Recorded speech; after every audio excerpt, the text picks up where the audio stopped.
السلام عليكم ورحمة الله وبركاته. موضوعنا wuxuu ku saabsan yahay shaqo raadinta. Waxaa jira qaabab kala duwan ee dhalinyarada shaqo u raadinayso. Waxaa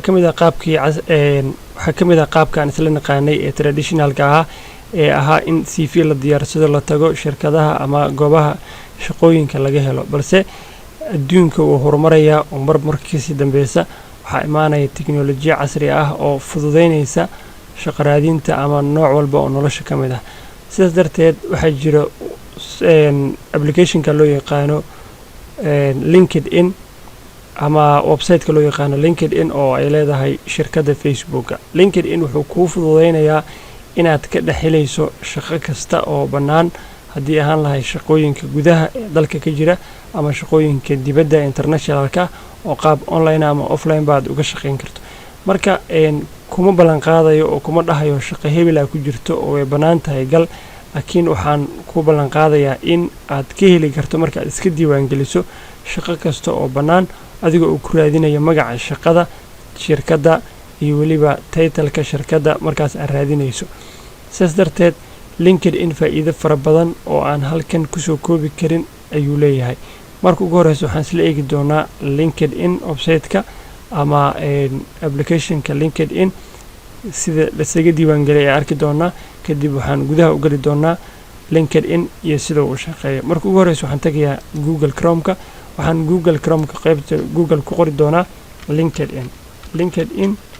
marka aan ku qoro aan ku dhufto waxaan noo soo bixi doonto LinkedIn login. marka waxaan ku dhufanayaa LinkedIn login. marka LinkedIn aan ku dhufto waxaan gudaha u gali doonaa websiteka LinkedIn. aniga hadda waa iska diiwaan geliyay hore isaga diiwaan geliyay marka automatic ayuu iigu furmay. marka meelo ugu muhiimsan ee loo isticmaalo ama sida ugu muhiimsan ee loo isticmaalo ayaan arki doonaa. marka ugu horeysa waxaa joogtaa home waxa waaye waa qaybta caadiga ah ee applicationada dhan aad ka helayso ama qaybta ugu horeyso. Home-ka marka waxaa hoos imaanayo postiskii iyo waxyaabihii lasoo dhigayay ee shaqooyinka bannaanaha haddii ahaan lahayn dadka waxyaabaha ay soo post garayaan ama shirkaduhu waxyaabaha ay soo post garayaan ayaa qaybta home-ka ku jira. sidoo kale qaybta home-ka waxaad ka helaysaa adiga inaad post soo dhigi karto halkaas inta ku qorto start post aad dhahdo oo aad soo geliso waxyaabaha markaasi aad doonayso haddii aad qoraal ku qorayso iyo haddii aad masawir soo gelinayso iyo haddii aad muuqaal soo gelinayso iyo haddii aad maxaa la yiraahdaa event ama barnaamij dadka aad u soo bandhigayso aad ku casuumayso. kadib marka aad rabto aad qorto kadib waxaad dhigi doontaa post. marka qaybta ugu horeyso ee LinkedIn waxaan isla fahanay inay tahay qaybta home-ka oo aan ku arki karno posts inaan soo dhigi karno iyo inaan waxyaabihii lasoo post gareeyay inaan ka heli karno. qaybta ku xigta waxaa loo yaqaanaa my network waxaa ku jira dadka adiga xiriirka kula leh qaybta connectionka contactiskaada dadka adiga kugu jira dadka aad follow gareysa ama iyagu soo follow gareeyay gruubyada aad ku jirtid eventiska pageskaada iyo waxyaabaha la midka. Facebook ayuu la mid yahay inta badan laakiin wuxuu kaga duwan yahay barnaamijkan wuxuu gaar u yahay shaqooyinka oo kaliya. waxaa lasoo dhigaa shaqooyinka bannaan shirkadaha hay-adaha caalamiga ah dowladaha iyo dhammaan qof walba oo shaqo hesho ama shaqo bixinaysa ayaa halkan soo dhigta. qof walba oo shaqo raadinaysana halkan ayay shaqooyinka ka raadiyaan. marka qaybta networkna waxaa rajeynaya in isla fahno oo ah qaybtii ay ku jireen gruubyadaadii iyo eventiska iyo maxaa la yirahdaa dadka contactiga kula leh dhammaan halkaas ayay ku jiraan. qaybta ugu muhiimsan ee aan rabo muuqaalka inaan kula wadaago waxay tahay qaybta jobska waa qaybta shaqooyinka. waa qaybta ugu muhiimsan ee laga isticmaalo LinkedIn. qaybtan waxa ay ku saabsan tahay dhammaan shaqooyinka lasoo dhigo in ay ku siiso maxaa la yirahdaa job alert oo ah inay dhawaaq kuu soo yeeriso marka ama notification inay kuu soo dirto marka shaqo cusub lasoo dhigo LinkedIn-ka. sidoo kaleeto xirfadaha ama shaqooyinka adi markaas aad xiiseynayso markaa ku dhufatana inaad hesho shaqooyinka markaasi bannaan. wuxuu kaloo leeyahay qayb muhiim oo ah interview preparation oo ah marka aad shaqo dalbanayso waxaa lagaa qaadayaa waxa la yidhahdo interview ama job interviewga marka su-aalaha ugu muhiimsan ee dadka la weydiiyo iyo jawaabahooda ayaa qaybtan ku jirta iyadana. sidoo kale qaybtan kale waxaa ku jira iyadana resume builder oo ah in lagu dhisayo ama lagu diyaarinayo CV-gaada. marka waa application aad u dhammaystiran markaad ka fiiriso dhinac walba haddii lagaa dhisaayo interviewgii oo cv-gii lagu dhisaayo oo shaqadii lagugu hagaayo oo weliba cv-gii adiga aad hore u diyaarsatay aad soo gelin karto si asagii xogtii aad gelisay laftirkeeda uu cv kaaga sameynayo shaqooyinka banaana oo kuu soo diraayo notification shaqooyinka banaan aad ka heli karto ka raadin karto intaas iyo in kaloo ka muhiimsan ayuu leeyahay oo applicationkan ama platformkan loo yaqaano LinkedIn qaybtan waxaa loo yaqaanaa qaybta messageska waa qaybta dadka aad la xiriirtay iyo dadka fariimaha kuu soo diray iyo kuwa adiga u dirtayna halkaas ayaa ka heli kartaa qaybtan waxaa loo yaqaanaa notificationska waa qaybta waxyaabaha cusub marka lasoo dhigo isaguna ku siinaya notificationka wuxuu la mid yahay Facebook oo kaleeto marka qaybtana waxaa waaye waa adiga waxyaabaha kugu saabsan qaybta privacyga waxaa la yiraahdaa qaybta maxaa la yiraahdaa sign out-ka marka aad ka bixiyso iyo privacyga qaybta adiga aad ku gaarka ahayd xogahaadii ay ku jirto iyo waxyaabaha la midka ah qaybtan kale waxaa la yiraahdaa for business ayaa loo isticmaalaa shirkadaha iyo hay-adaha ayaa isticmaala iyadana anagana ma qosaysa laakiin qaybaha ugu muhiimsanaa waa intaan marka qaybta ugu sii muhiimsanee aan hore kugu sheegay waxaa waa qaybta jobiska qaybta jobiska ayaa mar kale ku laabanaynaa jobiska markaan ku dhufanno waxaan tegaynaa qaybta ay ku qoran tahay my jobs markaan ku dhufanno waxaan halkaan ka helaynaa shaqooyinka markaasi banaan halkaan markaa ku dhufato shaqooyinka aad markaasi raadisay ee halkaan ku qoran ama oo ka raadin kartaa marka shaqooyinka aad raadisay halkaasi ku qoran tahay hadda tusaale oo kaleeto halkaan marka aad searching garaynayso waxaa ku raadin kartaa titleka shaqada aad raadinayso waxaa raadin kartaa skillka ama xirfadda aad raadinayso waxaa raadin kartaa company nameka iyo magaalada ama zip codeka ayaa geli kartaa waddanka aad ka raadinayso waxaa la yirahdaa shaqada iyo waxyaabaha la midka marka hadda aniga waxaan raadinaynaa tusaalehaan ka soo qaad chief executive officer oo ah ninka ugu sareeya shirkadaha ama titleka ugu sareeya shirkad laga qabto CEO wax loo yaqaano ayaa raadinaynaa ku dhufo CEO xagee ka banaanta marka halkaan oo kaleeto shaqooyinkii banaanaa ayaa halkaan loogu soo bandhigay marka aad shaqada raadinayso sidoo kaleeto si aadan u raadin shaqo mar hore ah lagugu soo bandhigin horta marka ugu horeysa qaybtan ay ku qoran tahay set alert on ayaa saaranaya on markaa saarto micnaheedu waxaa waaye uu kuu furan yahay oo shaqo walba oo bannaan waa lagugu soo diri doonaa fariin ayaa lagugu soo diri doonaa ama email ayaa lagugu soo diri doonaa hadduu emailkaada kugu xiran yahay sidoo kale marka aad halkan date posted maxaa markaa ku dhufato waxaa waaye xilliga lasoo boostigareeyey shaqadan ayaa iska fiirinaysa shaqa lasoo boostigareeyey 2020 ama 2021 ama 2022 hadda wax maguu faa'iideynayso marka waxaa rabtaa halkaas ayaa ku dhufanaysaa waxaa leedahay shaqadii lasoo boostigareeyey isbuucii lasoo dhaafay ama 24 saac ee ugu dambeeyey shaqooyinka lasoo dhiga ayaa rabaa inaa i tusto oo halkaas ayaa lagu soo bandhigi doonaa waxaa kaloo dhihi doontaa past month ayaa dhihi kartaa bishii ugu dambeysay ama bishii lasoo dhaafay itus ayaa dhihi kartaa marka halkaas sidoo kale halkan waxaa ka baari kartaa iyadana experiencega maadaama dadka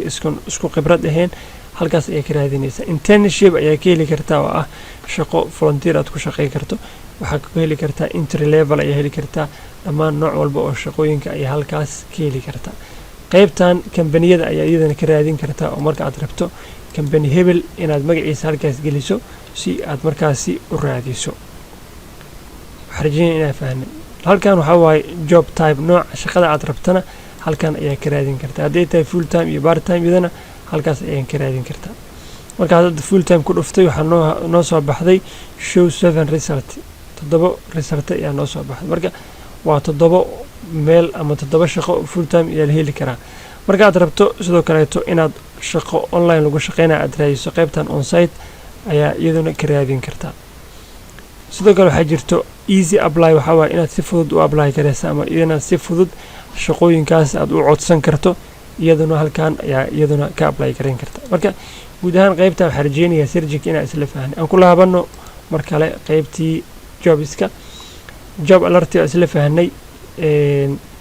demonstrate skillsna waxaa waaye xirfadaha markaas adiga ay xiiseynayso human resource management oo kaleeto ama sales marketing project management dhammaan xirfadaha ama shaqooyinka markaasi adiga aad hor u baartay ama aad xiiseynaysan halkan ayaa lagugu soo bandhigayaa sidoo kale marka aan ku laabano isla qaybtii hadda ahayd ee jobiska waxaa ku jira job interview ama interview preparation oo ah inaad waraysigii shaqada isku diyaariso markaan ku dhufanno qaybtan oo kaleeto iyadana waxaana la tusinayaa interviewga marka qofka laga qaadayo ama waraysi laga qaadayo waxaa jira su'aalo dadka la weydiiyo marka waxaa lagu soo bandhigay 26 su'aal ee ugu muhiimsan su'aalaha dadka la weydiiyo marka ay shaqo dalbadaan marka su'aalahan iyo jawaabahooda oo halkan kugu qoran ayaa iyadana ka heli kartaa LinkedIn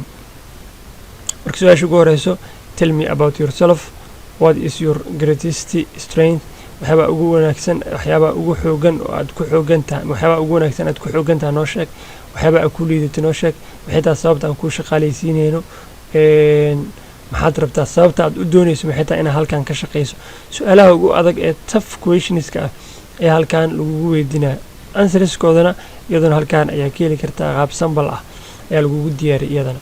marka qaybtaasna iyadana muhiim waa haddii aad doonayso inaad iska dhisto qaybta interviewgana halkaas ayaa ka raadin kartaa sidoo kale marka aad rabto inaad CV samaysato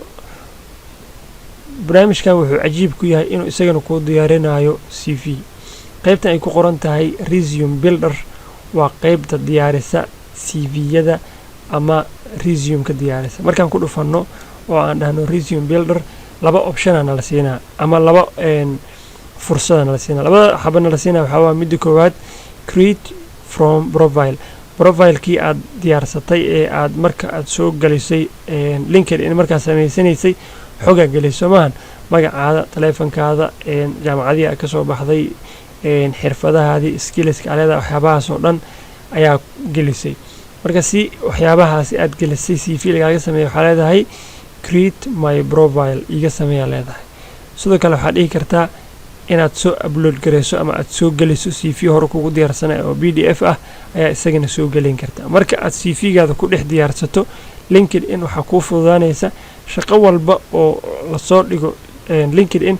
inaadan meelo ka raadin CV-gaada iyo email inaad ku dirto iyo howl dheer inaadan galin oo isagii ka dhex dirto isagii ka dhex dalbato adoo meel dheer aadin marka faa'iidooyinka uu leeyahay ayay ka mid tahay marka aan ku dhufano qaybtan create for profile-kayga iga sameey CV aan ku dhufto tusaale ahaan waa marka ku dhufato wuxuu isku dayaa inuu CV-ga sameeyo halkan wuxuu ku leeyahay title-ka geli iskii baan leenahay title ma raadineen marka halkan waa kana CV-ga waa naloo sameeyey automatic marka CV-gii maadaama aniga xog badan aysan iigu jirin oo qaab tusaale la aan u soo geliyey wuxuu ii soo qabtay magacayga iyo gmail-kayga iyo waxyaabaha la midka marka automatic wuu noo diyaarsan yahay haddii aan rabno CV-ga uu noo diyaariyey halkaanaan ka fiirinaynaa waxaan leenahay download as PDF noogu soo saar markaan dhahno uu noo soo download garaynaa wuxuu noo download garaynaa CV uu isaga noo diyaariyey oo uu ka diyaariyey profile-keenii marka wuxuu leeyahay CV-gan ayaa kuu diyaariyey oo magacaadii iyo maxaa la yidhaahdaa title-kaadii marka halkan ayaa wixii CV ahna lagugu diyaarinayaa marka haddii aad rabto inaad sidoo kaleeto isticmaashana CV hore kugu diyaarsanayna waa soo gelin kartaa shahaadooyinkaada iyo skillska iyo waxyaabaha leedahayna halkan ayaad buuxin kartaa marka xarjeynaya qaybtan iyaduna inaa isla fahnay oo ahmiyad gaara ay lahayd haddii aad danaynayso sidoo kaleeto CV ku diyaarsanayna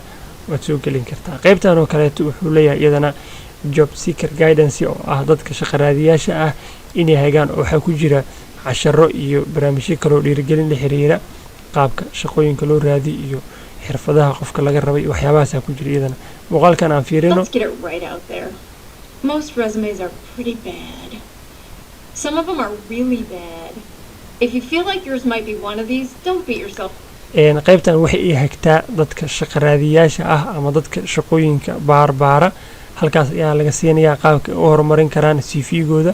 ama xirfadooda ay u horumarin karaan marka qaybtana waxay ku saabsaneyd arrimahaasi marka waxaan rajeynayaa inaan isla fahanay wax la yaqaano